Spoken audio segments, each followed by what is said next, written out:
Would that not be easier now in today 23 में 2023 में वो आसान हो गया थोड़ा सा काम, क्योंकि आज से 2 साल पहले जब आप जिनका आप जिक्र कर रहे थे, हमारे दोस्त तहरीक इंसाफ वाले जो उनके फॉलोअर्स हैं, उनको आप ये हिस्टोरिकल फैक्ट्स बताते थे तो वो कहते थे झूठ बोलते हैं आप, हाँ, ठीक गद्दार है हैं। गद्दार हैं आप, इंडिया के पेरोल पे हैं आप, ठीक है।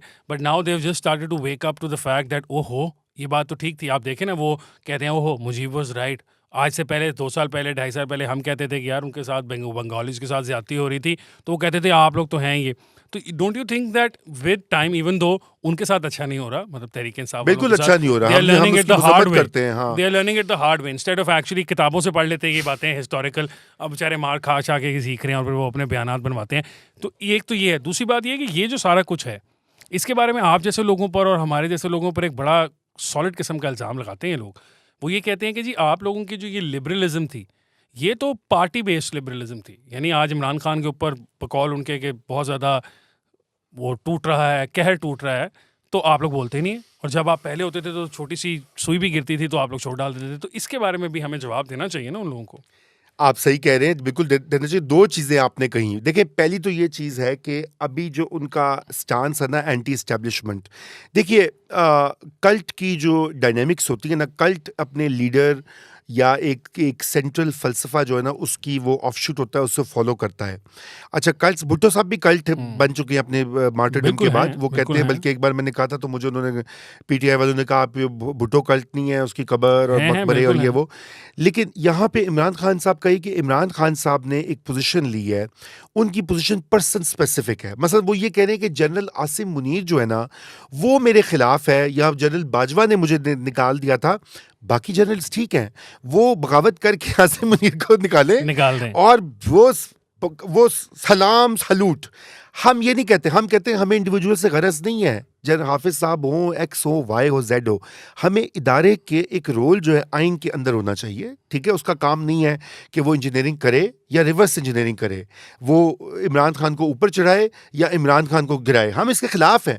इसी वजह से मैंने तो देखिए मतवारते तौर पे ये जो इंजीनियरिंग, मतलब ये जो अभी डिसप्रोपोर्शनेट मेरे नज़दीक रिस्पॉन्स है, हज़ारों लोगों को बंद किया हुआ है, मुझे ये सही नहीं लगता। मैं समझता हूँ उनमें से बहुत से लोग ऐसे हैं जो कि यहाँ बेगुनाह होंगे, या उनका मार्जिनल, वह शौक में गए होंगे, देखने गए होंगे, तमाशा देखने गए होंगे। तमाशबीन तो है ना, जी, इसमें तो हमारे कोई वो शक नहीं है, होता है कि पाकिस्तानी एक कौम कल्चर है, तमाशबीन कौम है। तो उनको आप फाइन कर दें, 50 रुपया फाइन कर दें, 5,000 फाइन कर दें, लाख रुपया कर दें, उनको कम्युनिटी सर्विस में लगा दें। ईदी सेंटर में तुमने जाके 6 महीने नौकरी करनी है, आपने SOS है हमारे और बने, वहां पे जाके उनको काम करवाएं।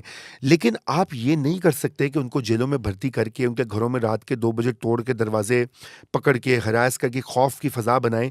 लेकिन वो बनती है हमारे यहाँ, ये भी हमारी तारीख है। ये भी आपने सही कहा कि वो अपने उनकी तरबियत हो रही है इस पूरे अमल में। लेकिन जो उनका इल्ज़ाम है लिबरल्स के ऊपर, देखें उसमें दो पहलू हैं।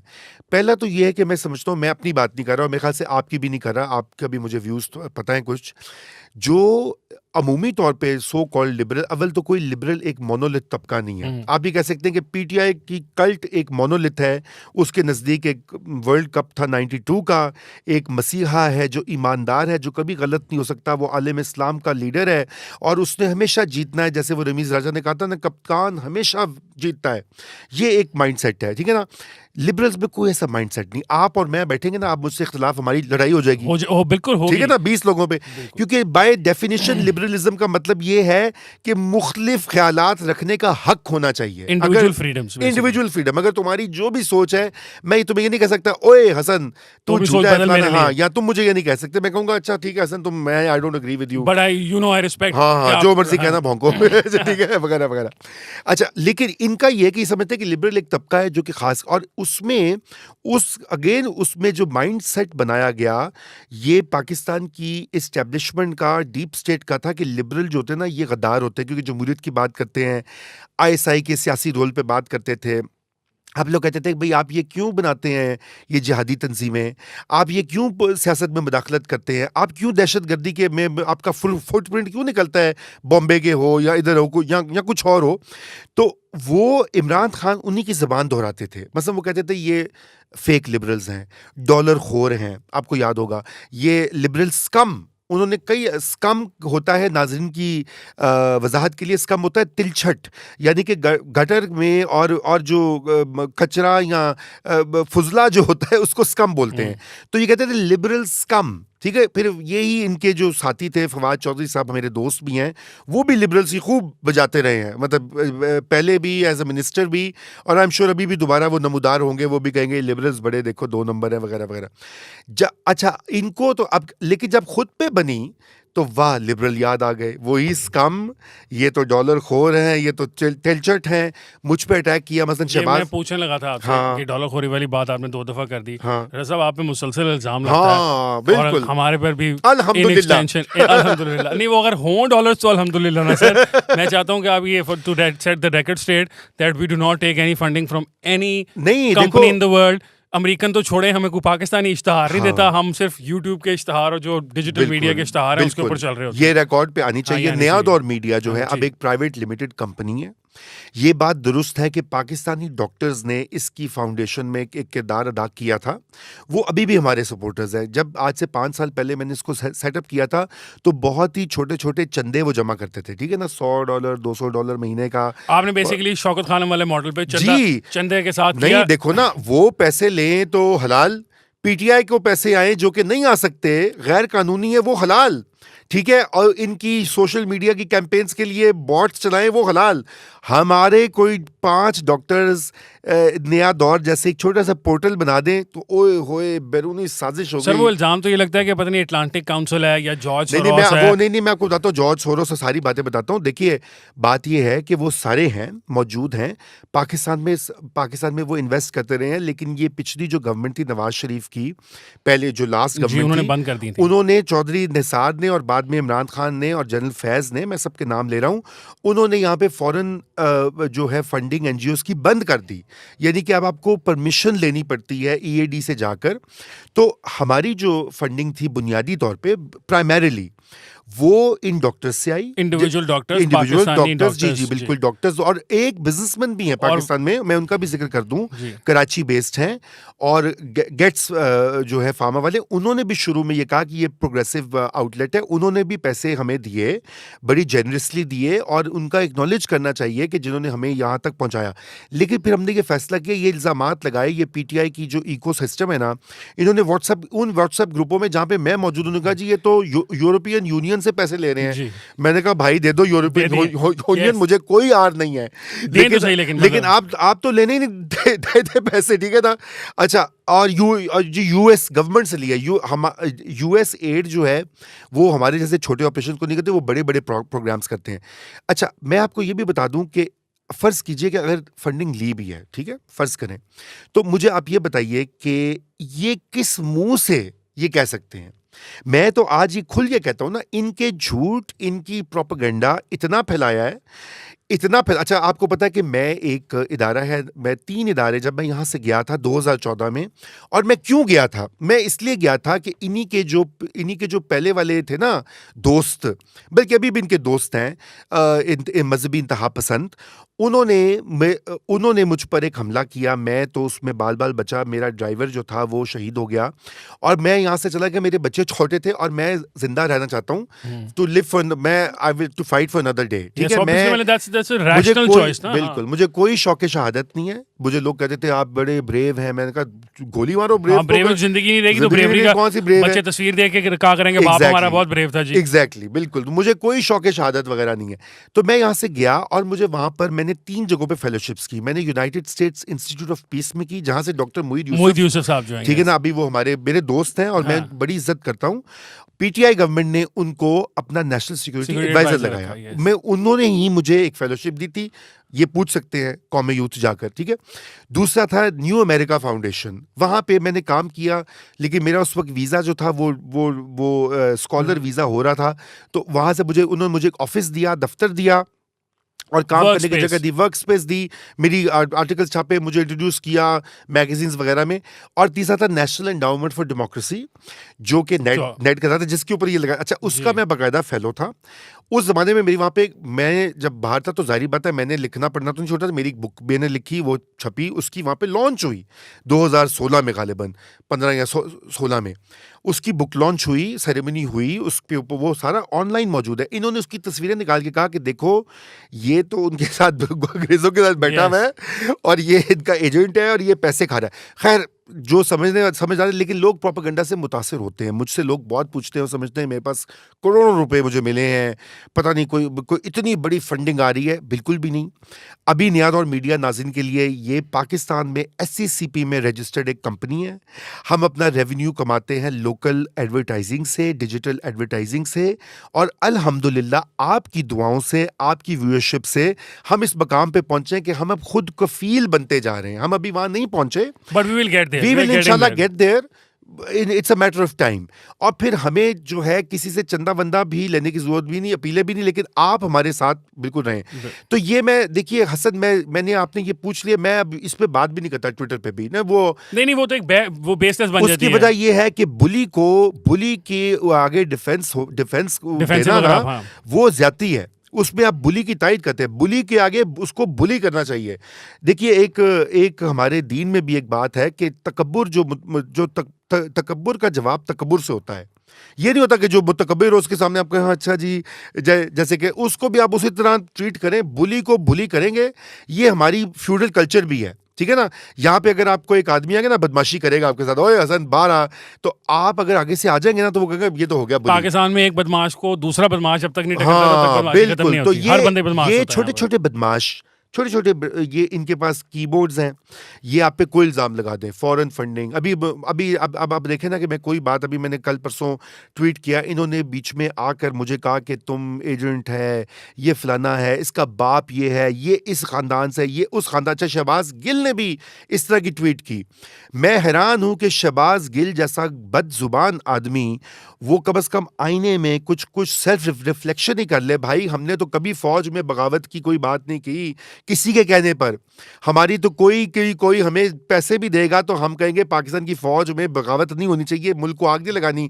आपने तो ARY के ऊपर बैठ के बगावतें करवाई हैं, ठीक है ना, उसी की आपको सजा मिली। और मैंने उस वक्त भी आपके हकूक के लिए आवाज़ उठाई।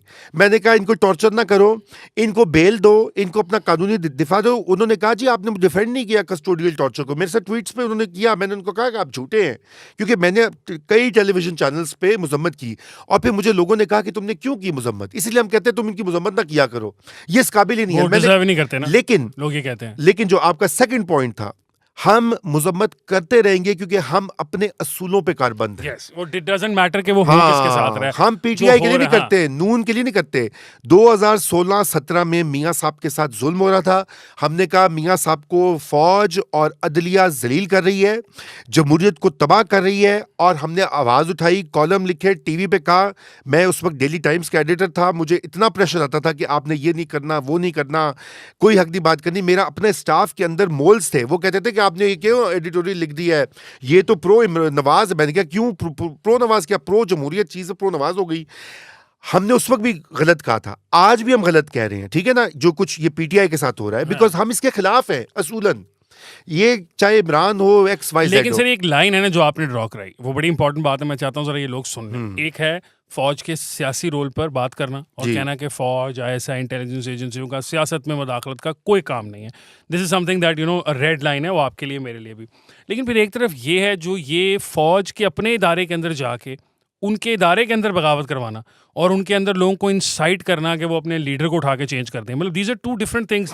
No person would ever want to do the second one ना। ये नहीं, देखिए नो पर्सन की बात ये है कि no sane person would do that. देखिए बिल्कुल नो सेन पर्सन, बिल्कुल सही कह रहे हो। लेकिन क्योंकि देखो ना, प्रॉब्लम ये है कि पाकिस्तान की आर्मी का बड़ा ही अजीबोगरीब रोल रहा है। मतलब से मार्शल लॉ लगा के इस मुल्क का भरकस निकाल दिया। Even when they are not in martial law, हाँ। तब भी पीछे बैठ के वो वही चला रहे होते हैं। और उसके अलावा गवर्नमेंट तोड़ रहे हैं, पार्टियां तोड़ रहे हैं, लीडरों को अंदर कर रहे हैं, बना रहे हैं, आसमान पे चढ़ा रहे हैं, गिरा रहे हैं।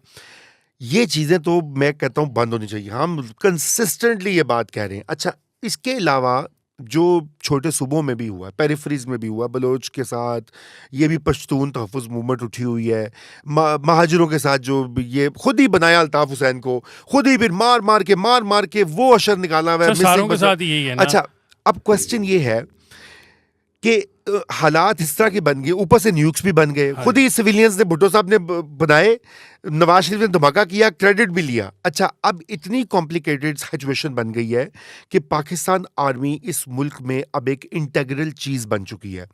अगर आप उसको, पाकिस्तान आर्मी को वीकन करते हैं ना, यदि कि उसके अंदर बगावत कराते हैं, दुनिया ने कहना कि ये तो इस मुल्क के तो असासे सेफ नहीं है, वो पहले से बैठे हुए हैं, वो एक कमीशन बनाएंगे, वो आगे कहें जिसको डी न्यूक्लियराइज करो, ठीक है, वो इंडिया से कहेंगे आ जाओ। पहले एक मॉडल हो चुका है 19, आज हमारे पास न्यूक से इंडिया वो नहीं काम कर सकता, मतलब दैट इज अ डिफरेंस 70 में जो 71 में जो हुआ।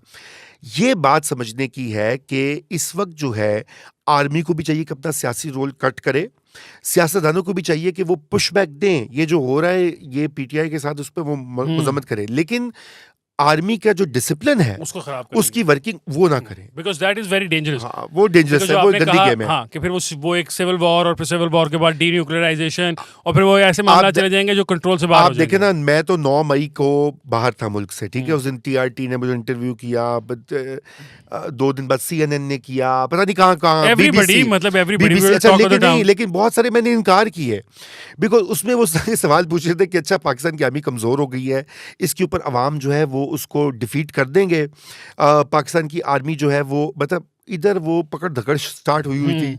अब मैं वहां पे, मुझसे ये सवाल पूछा जाए कि जी पाकिस्तान आर्मी को पीटीआई ने एक इनकलाब लेके पाकिस्तान आर्मी को तस्खीर कर दिया। अच्छा, मैं कह भी दूं कि जी हाँ, उस दिन बड़ा अवामी रेला जज्बात थे, लेकिन उसके बाद फिर अगला सवाल ये था कि आर न्यूक सेफ, ठीक है। अब मैं क्या कहूँ, बिकॉज तीसरे सवाल तक तो वो यहाँ न्यूज़ पे पहुंच जाएंगे। हाँ, अव्वल तो मैं एक्सपर्ट नहीं हूँ, हाँ, अव्वल तो मैं न्यूज़ का एक्सपर्ट नहीं हूँ, मुझे नहीं पता क्या उनकी साइंस होती है, कहाँ रखते हैं, क्या कहते हैं, मुझे मोटी मोटी बातें पता है, I have read about it, लेकिन I can not claim expertise. दूसरी बात ये कि मैं इस डिबेट में ही नहीं जाना चाहता ना, बड़ी अनकंफर्टेबल प्रॉब्लमेटिक डिबेट है, मैंने यहाँ भी आना होता है भाई, सही बात है, तुम्हारे साथ मिलना होता है, नहीं तो फिर वहां बैठ के मैं भी कहूँ कि जी बस लगे रहो, जो आजकल हमारे चंद दोस्त गए हुए हैं ना, हर स्पेक्ट्रम के हैं, अब वो वहाँ पहुँच गए हैं, बरतानिया, अमेरिका, यूरोप, वो लगे हुए हैं रोज़ाना के फ़ौज ने कर दिया, फ़ौज की माँ बहन कर दो। तो बात ये कि हमें असूलों की बात करनी चाहिए, और वो असूल जिसके ऊपर भी लागू होते हैं वो करना चाहिए, और ये म्यूटनी फैलाने की जरूरत नहीं होनी। म्यूटनी, हाँ, म्यूटनी देखो, म्यूटनी एक तो ये है कि लेकिन देखो पीटीआई का भी मौकफ ये है, वो कहते हैं म्यूटनी हमने नहीं फैलाई, वो कहते हैं हमारे खिलाफ साजिश है, हमें ट्रैप किया गया है, ठीक है ना। अब ये कौन सही कह रहा है, कौन गलत कह रहा है, देखिए तारीख और दुनिया की तारीख में होता है कि जो ताकतवर होता है ना उसका बयानिया जीत जाता है। इस वक्त ताकतवर के हाथ में डंडा है, हाँ। उनका बयानिया जीत गया है। अभी पूरा पाकिस्तान ये समझता है कि लोग, खास करके इमरान के सपोर्टर भी कहते हैं कि Imran is over, Imran is done, ओ जी इमरान का कोई चांस नहीं, ठीक है, क्योंकि उनको पता नजर आ रहा है। मेरे ख्याल से खान साहब को भी खुद आइडिया हो चुका है, हामिद मीर तो कहते हैं नहीं, उनको अभी आइडिया ही नहीं हुआ कि उसके साथ होना क्या है। अब बदला करे कि वो जो जिस तरह की लोगों का सब खींचते हैं, इमेजिनेशन जहाँ जाती है वहाँ वो ना ही हो तो बेहतर है। लेकिन ये कि डंडा उनके हाथ में है, ठीक है, डंडा पीर जो है वो अल्टीमेटली प्रिवेल करता है। लेकिन इमरान खान को ये सोचने की जरूरत है कि ये पंगे जो है ना, किसने दिलवाए उनसे। हाँ,